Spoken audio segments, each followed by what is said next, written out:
Am I the a-hole for threatening to quit my job if my dad continues what he's doing? For some background, I 16F have lived with my dad 64M for about a year now. My parents are divorced and I am not close with my mother. I'm going into my senior year, I'm graduating a year early, and start school again in a week or so. Last year in November, I began working at a restaurant as a hostess to save up for a car. I take the bus to and from school, as well as to work, and a car would save me a lot of time. I make minimum wage, and I pull in a little over $1,000 a month after taxes. I put about 60 to 70% of that into savings and spend the rest on various things like going out with friends or Funko Pops. In February of this year, my dad told me since I was making so much money I needed to start contributing to the household. At first this was fine. He asked that I pay for my phone bill and utilities. We rent from a family member, so utilities are discounted and my phone bill isn't too expensive either. Both things are about $200.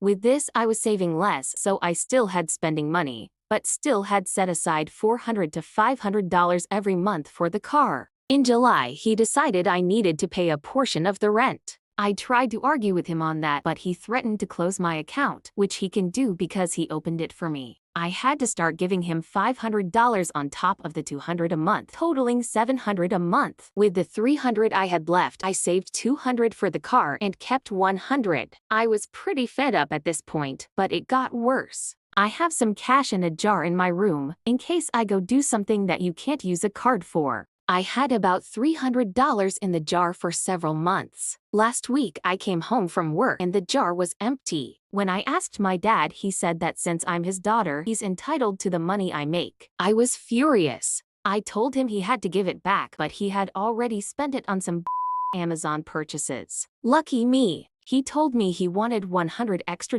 a month because I shouldn't have that much money just for me. So after all this, I'm only pulling in $200 a month. That's if I don't save any. Last night I told my dad I was going to give my 2 weeks notice. I work hard and I'm exhausted. It isn't worth the few $100s I get. He was absolutely furious and said that I owe it to him to contribute to the household. I go to work in a few hours and I'm planning on letting them know I won't be continuing. So am I the a-hole for quitting my job because my dad keeps taking most of my paycheck and even stole my savings? Here are the top comments. I'm not sure where you live, but your parents are legally required to provide food and shelter to you while you are a minor. These things are not your responsibility if he is your guardian, and he is not allowed to exploit you like this. Do you have other relatives you can live with? This is plain and simple. Not the a-hole. You are absolutely not the a-hole here. Your dad is financially you. You're 16, a full-time student, and working to save for a car, not to support an adult man who should already have the means to take care of rent and utilities on his own.